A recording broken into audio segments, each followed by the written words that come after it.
मैं आग्रह करूंगा डॉक्टर जेके जैन सर से कि वो आए और ये बताएं कि सेरेब्रल पाल्सी से ग्रस्त बच्चों में किस तरीके से जीवन पर्यंत प्रबंधन करना चाहिए। जैसा कि सर ने बताया कि सेरेब्रल पाल्सी सिर्फ बच्चों में ही नहीं, जीवन भर की समस्या है और हर आयु वर्ग में इसकी समस्याओं को समझना और उनका इलाज समझना सभी पेरेंट्स के लिए बहुत जरूरी है।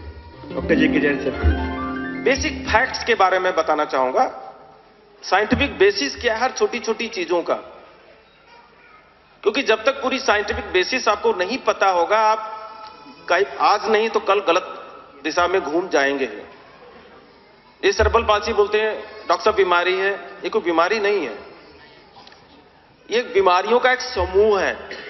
बहुत सारी समस्याएं हो सकती है, किसी बच्चे में एक समस्या हो, किसी में कई सारी समस्याएं हो सकती हैं, किसी में 2, किसी में 4। हर बच्चे अलग तरीके से प्रभावित होते हैं। तो हमारे बच्चे तभी ठीक रहेंगे जब हर समस्याओं का इलाज एक साथ करेंगे। एक चीजों को मैंने देख लिया, मेडिकल पहलू तो देख लिया, सोशल पहलू उसका नहीं देखा। आईक्यू उसका नॉर्मल है, घर पे बैठा के एक्सरसाइज करा रहे हैं, तो कैसे वो नॉर्मल हो पाएगा? नॉर्मल किस चीज को बोल रहे हैं? नॉर्मल बहुत सारी चीजों में देखना पड़ता है। घर के एटमॉस्फेयर में कैसा है, सोसाइटी के एटमॉस्फेयर में कैसा है, और चिकित्सीय पहलू पे कैसा नॉर्मल है। तो हर चीजों पे उन बच्चों को ध्यान देना जरूरी पड़ता है। बच्चों की समस्याएं बहुत ज्यादा होती हैं, तो इनको एक बार आपने दिखाया, जरूरी नहीं कि हर चीजें क्लियर हो जाए, इनको एक डिटेल असेसमेंट की जरूरत पड़ती है। हर छोटी छोटी चीजों को बारीकी से देखना पड़ता है और हर चीजों के बारे में एक स्पेशलिस्ट या डिफरेंट स्पेशलिस्ट से मिलना होता है।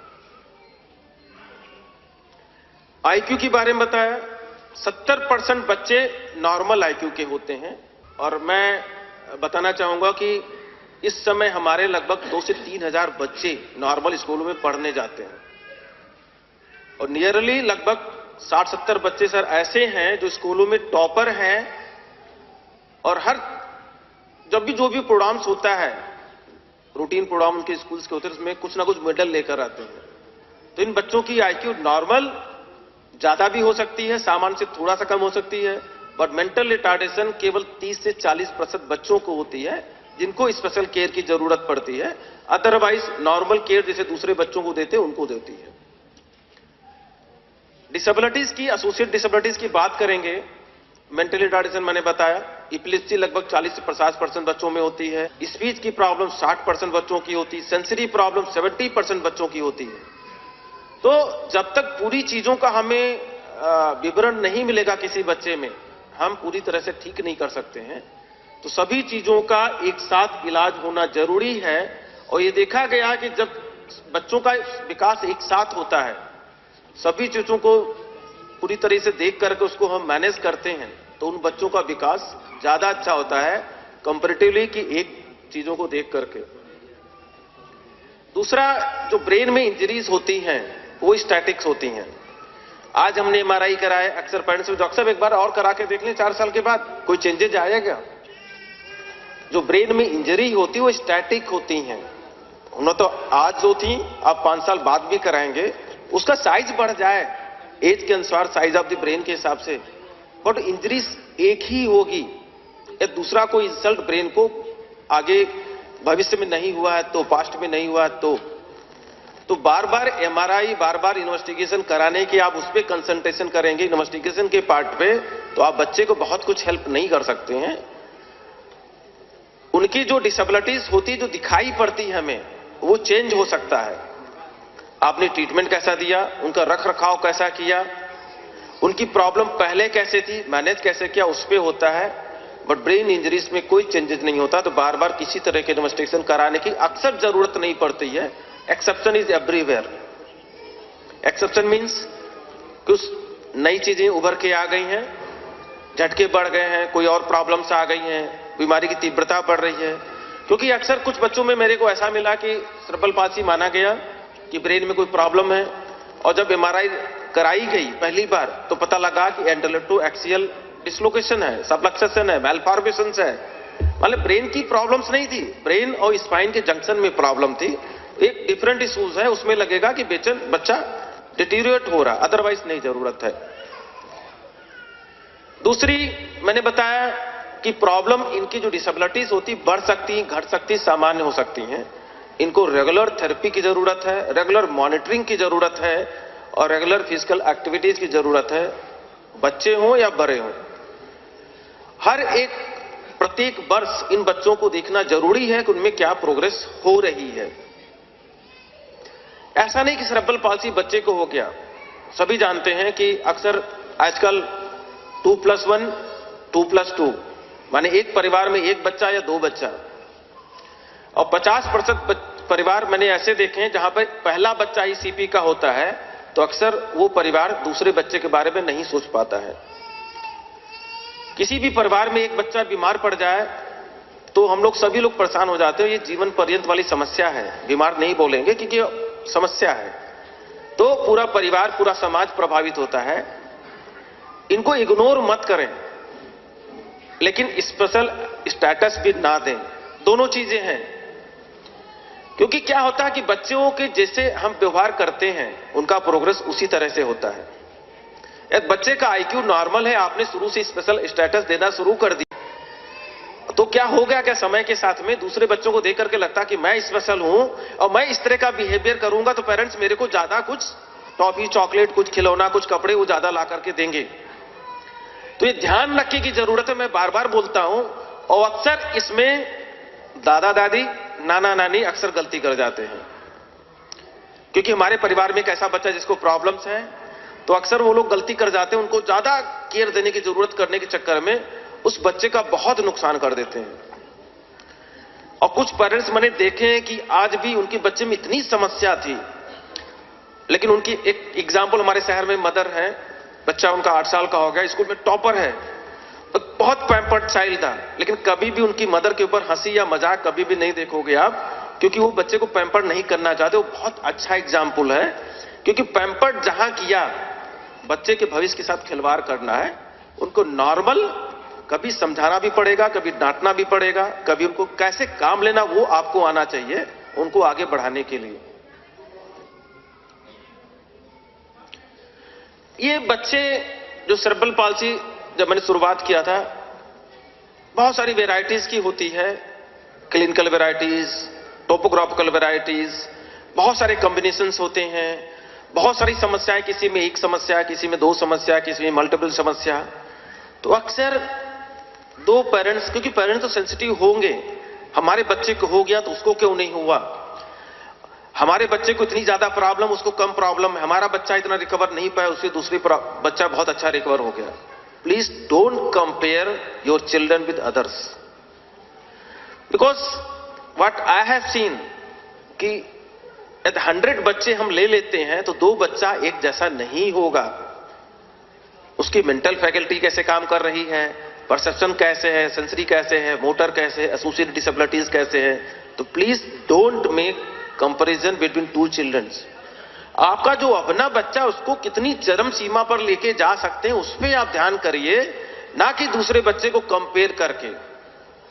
बच्चों में कंपटीशन की भावना डालनी है कि हम आगे बढ़ करके जाएं, घोड़ा बन के चल रहा है तो और तेज भागिए, और तेज भागे, उसको पकड़ लेंगे, बट कंपेयर करके नहीं कि बच्चे को बार बार प्रेशराइज करें, डांट लगाएं, अरे वो बच्चा भाग करके चला है तो भाग करके नहीं जाए, वो कभी भी नहीं करना है, क्योंकि they are of normal IQs, they can understand more than others. और बहुत सेंसिटिव माइंड इन बच्चों का होता है, उनको अपने पे छोड़िए, उनको अपनी चरम सीमा पर लेके जाने दीजिए, बट डोंट मेक कंपैरिजंस। क्योंकि मैं आज देखता हूं थेरेपी के लगभग 2500 मोडेलिटीज मैं इलाहाबाद में आज की तारीख में यूज कर रहा हूं, और 2 बच्चों में एक जैसी थेरेपी इस्तेमाल नहीं होती, तो 2 बच्चे एक जैसे कैसे हो सकते हैं। सर्जरी जो मैंने 7 साल पहले शुरू किया था, आज बहुत चेंजेस हो गया, और आज करने के पहले 10 बार सोचना पड़ता कि शायद बिना सर्जरी के काम निकल जाए, क्योंकि मैं नहीं चाहता हूं कि कल डॉक्टर जैन का नाम लग जाए कि डॉक्टर जैन ने सर्जरी किया, बच्चे में इंप्रूवमेंट मिला या नहीं मिला, बहुत कम मिला। तो ये सेरेब्रल पाल्सी को समझना ही अपने आप में बहुत मुश्किल काम है। तो प्लीज कृपया करके दूसरे बच्चों से कंपेयर ना करें। दूसरी चीज होता कि एक साइंटिफिक बेसिस में जीएमसीएस स्केल है, ये scale shows that child at the age of 1, 2, 3, 4, 5 years has certain level of activities in the life. माने ये बच्चा बिस्तर पे व्हीलचेयर्स पे रहेगा तो रहेगा, ये बच्चा इंडिपेंडेंट चलेगा तो चलेगा, ये बच्चा स्टिक पे चलना तो चलेगा, ये बच्चा वॉकर पे चलना तो चलेगा। वॉकर वाले को हम बहुत बेहतर कर सकते हैं और अच्छे ढंग से वॉकर लेकर चले, व्हील चेयर पे उनकी सिटिंग कैपेबिलिटी को बच्ची बढ़ा सकते हैं और छड़ी पे चलने वाले को और अच्छा चला सकते हो कि इंडिपेंडेंट होकर पूरे शहर में, कम्युनिटीज में, घर में घूम ले। लेकिन यदि आप बोली कि स्टिक पे चलने वाला बच्चा, उसको इंडिपेंडेंट कैसे कर पाएंगे? It is a fixed at the time of birth. Why I have telling all those thing, क्यों मैं बता रहा हूं? क्योंकि ये अक्सर ये होता है कि हर पेरेंट सोचता है कि बच्चा मेरा इंडिपेंडेंट चलेगा तो ही मैं फुर्सत पाऊंगा, तभी मैं एक्सरसाइज बंद कराऊंगा। कृपया करके उस बच्चे की हालत पर देखिए, उस पर प्रेशराइज मत करिए। Don't make them pressurize. Child has definite level of the improvements, they has to get all those things, beyond that it is not possible for that child. हमको मेहनत करनी है, ये बात अलग है कि आज 2 साल का बच्चा व्हील चेयर पे है, लेकिन वो गलत असेसमेंट हो सकता है, बच्चे में वो थेरेपी प्रोवाइड नहीं की गई है, बच्चे में वो रिहैबिलिटेशन मॉडलिटीज प्रोवाइड नहीं की गई है। लेकिन यदि हमने रिहैब और हर तरह के बेस्ट मॉडलिटीज प्रोवाइड कर दी है, उसके बावजूद बच्चा स्टिक से नीचे नहीं जा रहा, तो feel free, late them walk. What the problem in walking with sticks? आप चश्मा नहीं पहनते कि मैं चश्मा नहीं पहनता हूं कि मैं ऐड नहीं ले सकता हूं, बुढ़ापे में छड़ी लेना शर्म आती है कि बच्चे छड़ी लेकर चलने में क्या शर्म आएगी? आज का समय बदल गया है, दिस टोटल मॉडर्न एरास। आज हम बात करते हैं एक्सेसिबिलिटी की, व्हीलचेयर एक्सेसिबल एरियाज की, और छड़ी और वॉकर एल्बो क्रचेस की बात कर रहे हैं कि उससे नहीं चलने देंगे, लोग हंसेंगे। वो हंस जो रहे हैं वो अपनों पे हंस रहे हैं, ना हमारे बच्चों पे हंस रहे हैं। उनको खुद को नहीं पता है उनकी आईक्यू कितनी कम होगी, उसको आप हम समझ नहीं सकते हैं। But please don't make pressurising on them. लेकिन अभी भी कुछ पेरेंट्स ऐसे हैं, दे आर प्रेशराइजिंग कि नहीं, छड़ी तुमको छोड़ना ही छोड़ना है। जो बच्चों में कैपेबिलिटी छड़ी छोड़ने की है वो आ जाएगा, आपके छुड़ाने से नहीं आएगा। और जो बच्चे कंफर्टेबल छड़ी से हैं या एल्बो से हैं या वॉकर से, उनको उसी में ही चलने देना है।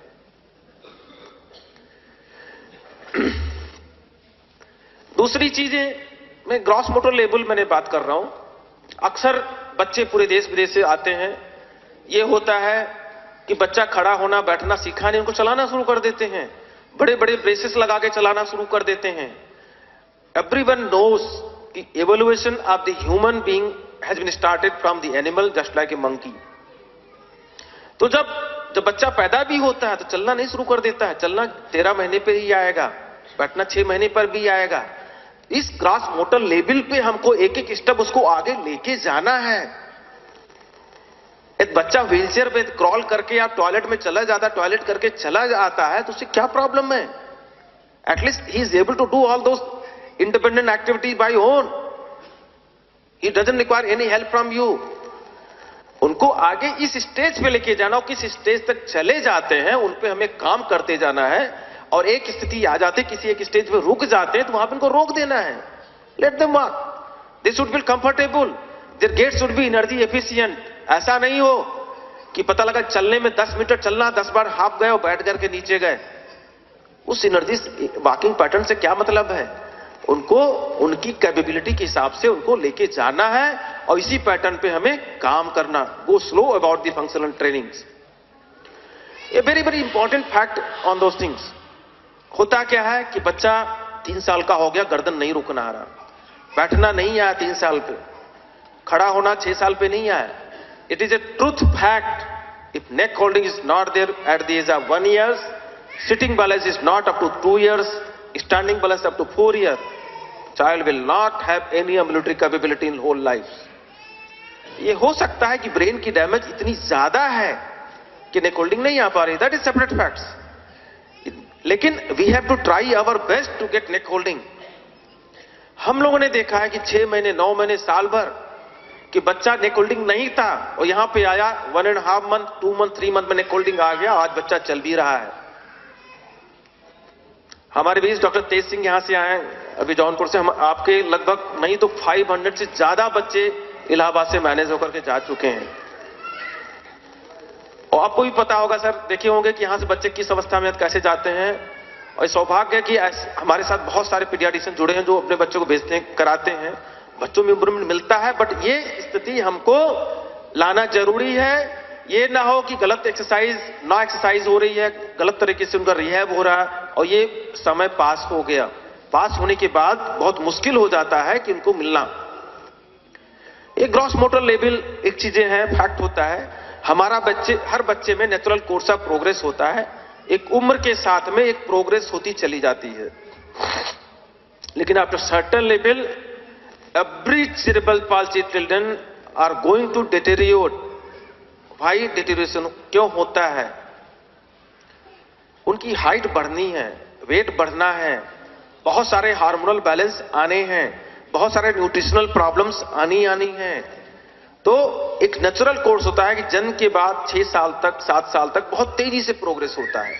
तो जो भी मैच्योरिटी गेट पैटर्न जो भी होता है एडल्ट साइज का, वो हम मानते हैं कि 5 से 6 साल पे आ जाता है।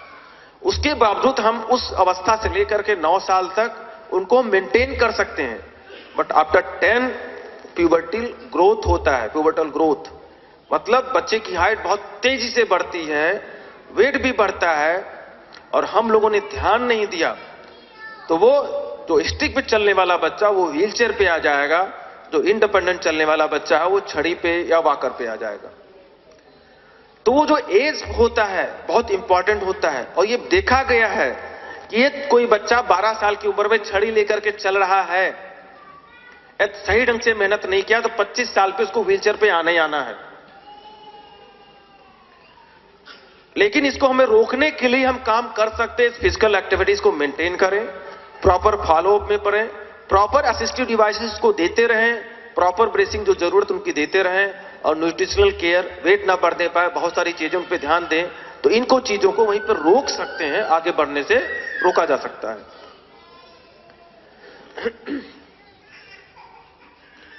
दूसरी चीजें मैंने बताया, 60% से ज्यादा बच्चे अपने पैरों पर चल सकते हैं। 80% से ज्यादा बच्चों की लाइफ बहुत अच्छी हो सकती है, नॉर्मल लाइफ जैसे हमारी आपकी होती है। दूसरी, जो बच्चे स्टिक, एल्बो क्रचेस से इंडिपेंडेंट चल रहे थे, उनकी लाइफ आपकी हमारी जैसे होती है, और वो सभी काम कर सकते हैं, सभी व्यवसाय कर सकते हैं, स्पेसिफिक व्यवसाय को छोड़ करके। मिलिट्री, सर्जन, जहां पे खड़े होने की जॉब है, ऑफिस जॉब सभी तरह के कर सकते हैं। और ये इनका performance that is much better than other normal children, normal adults. और इसीलिए वॉकिंग बहुत ही मैंडेटरी होता है। अब जहां तक ट्रीटमेंट की बात करेंगे, there is no secret cure. ऐसा नहीं, मैजिक ट्रीटमेंट्स नहीं है कि आप इलाहाबाद आए, किसी भी सर्जन के पास, किसी रिहैब के पास गए और उसने देखा, दवाई लिखा और ठीक हो गया, या 2 महीने थेरेपी कराया और आप जाकर के बाहर मोबाइल पे व्हाट्सएप चला रहे हैं, ठीक हो गया।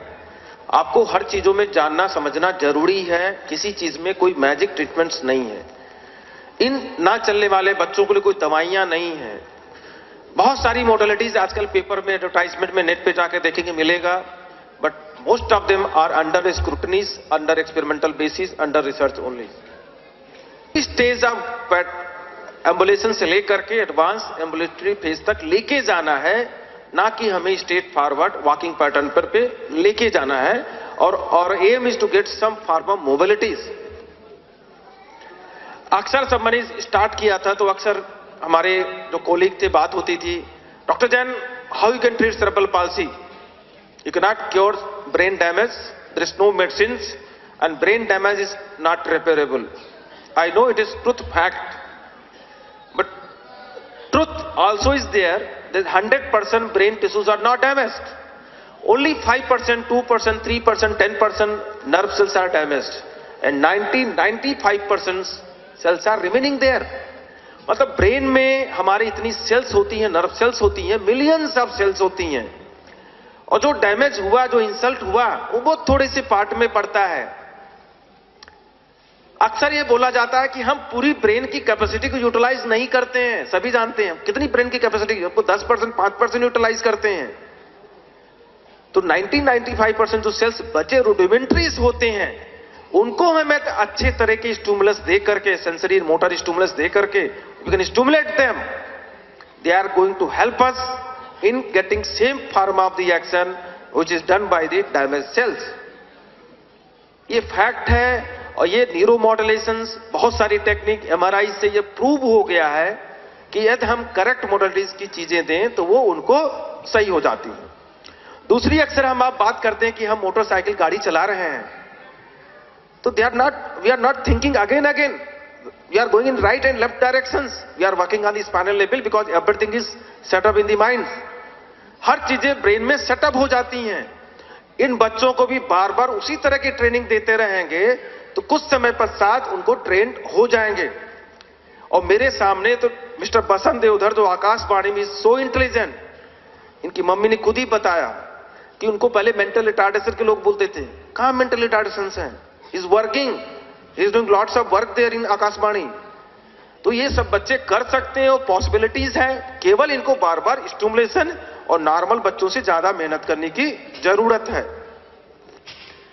ट्रीटमेंट के तौर तरीके किस पे निर्धारित करते हैं? बहुत सारी चीजें होती हैं, उनका उम्र, उनकी डिसेबिलिटीज, उनकी varieties of cerebral palsy, body का कितना पार्ट अफेक्टेड हुआ है और कौन कौन सी एसोसिएटेड प्रॉब्लम्स होती हैं, उनको बहुत केयरफुल असेसमेंट की जरूरत पड़ती है।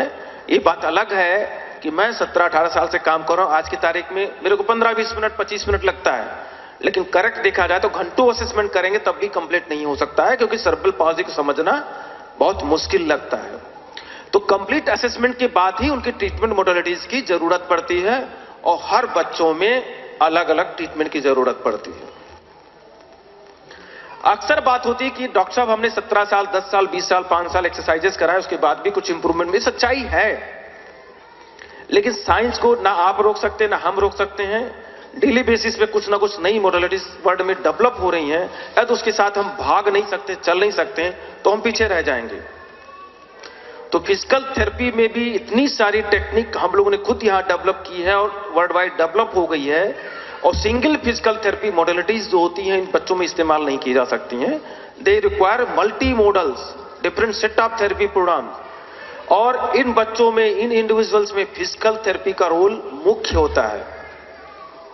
The physical therapy is the main modalities of treatment in cerebral palsy. बिना थेरेपी के हम बच नहीं सकते, उसके बिना कुछ भी करना पॉसिबल नहीं है। उसके साथ उनकी प्रॉपर ब्रेसिंग, प्रॉपर वॉकिंग एक जरूरी होती है, और चीजों का रोल मिनिमम होता है। उसके साथ इन बच्चों को आउटडोर और इंडोर एक्टिविटीज, स्कूलिंग मस्ट है, क्योंकि फिजिकल थेरेपी हम आप भी जब योगा करने जाते हैं, कहीं क्लास करने जाते हैं, तो कहता है यार जिम गए, साल भर किया, 6 महीने किया, फिर बंद कर दिया। तो आप क्या समझते हैं बच्चे क्या लाइफ लॉन्ग कर पाएंगे? उनको ये जो थेरेपी है ये प्ले एक्टिविटीज होनी चाहिए, नॉट ए प्रेशराइज एक्टिविटीज। तो आउटडोर एक्टिविटीज में उनको हम आजकल हर वक्त जब भी पर्चे में लिखता हूं एक्टिविटी ओरिएंटेड एक्सरसाइजेस, मतलब जबरदस्ती इन बच्चों से करवा नहीं सकते हैं आप कि बच्चा लेटा हाथ पैर शुरू कर दिया, अक्सर यही होता है। Make them laugh, make them participate in the activity, and parents should be stay sit with the child, then they will be doing. हो सकता है उनको मोबाइल दिखाना पड़े, फिल्म दिखाना पड़े, गाना सुनाना पड़े, तो बच्चे पार्टिसिपेट करें, बट फिजिकल थेरेपी का कोई अल्टरनेटिव नहीं है। That should be life long, at home, at therapy center, at school, everywhere. और इन बच्चों में सर्जरीज का रोल बहुत कम है। मैं बात करूं, आज 170 बच्चे प्रतिदिन आ रहे हैं सेंटर पे, कितने बच्चों को सर्जरी हुई होगी? मैक्सिमम 15 और 20, आई थिंक सो। तो सर्जरी का रोल केवल 5 to 10% है। थेरेपेटिक टेक्निक बहुत सारी है, सभी चीजों के बारे में बात करना नहीं चाहूंगा मैं, सभी लोग जानते हैं। कुछ नई मॉडलिटीज हम लोगों ने यहां डेवलप किया है, डिफरेंट योगा पास्चर को इसमें शामिल किया है, डिफरेंट आउटडोर इंडोर एक्टिविटीज को शामिल किया है, जिसकी वजह से हमें अच्छे परिणाम देखने के मिलते हैं। और भी हमारे बीच हमारे जस्टिस कांडपाल जी थे, उनका पोता यहां पे बताया कि 1 महीने पे परिणाम देखने को, मैंने नहीं किया, उस बच्चे ने किया, बच्चे की वजह से अच्छे परिणाम मिले, बट उसको करेक्ट गाइडलाइन मिलना जरूरी है, उनको उस चीजों पे पार्टिसिपेट कराना है, उनको प्रॉपर ब्रेस की जरूरत थी, जिसकी वजह से वो बच्चे अपने पैरों पे खड़े हुए हैं। एक बच्चों में पैरों में टाइटपन है तो बच्चा खड़ा कैसे होगा, कैसे चलेगा? तो प्रॉपर ब्रेस तो जरूरी था, प्रॉपर उनको एक्टिविटीज में शामिल करना था। उनके पास है सब कुछ, बट उसको हमें इस्तेमाल करना था, उसलिए उनमें इंप्रूवमेंट्स आए। डिफरेंट टाइप के ब्रेसेस हैं। अक्सर क्या होता है कि हम ऑर्थोटिक्स इंजीनियर्स के पास भेज देते हैं। ऑर्थोटिक इंजीनियर्स को क्या पता होगा कि उस बच्चे की वॉकिंग गेट पैटर्न कैसा है, उसकी नीड क्या है। और ये सब डिजाइनिंग मैं खुद करता हूं, मेरे 2 ऑर्थोटिक्स हैं वो खुद करते हैं, उनको बताता हूं कैसे क्या करना है। और हर बच्चे की नीड अलग होती है, और आज कुछ नीड अलग है और 5 साल बाद हो सकता है कुछ नीड अलग हो। तो बहुत तरीके के, और इसमें किसी तरह के कैलिपर या लोहे और जो चमड़ों के जूते बनते हैं वो सब इस्तेमाल नहीं करने चाहिए। लाइट वेट पॉलीप्रोपाइलिन के जूतों का इस्तेमाल करना जरूरी होता है।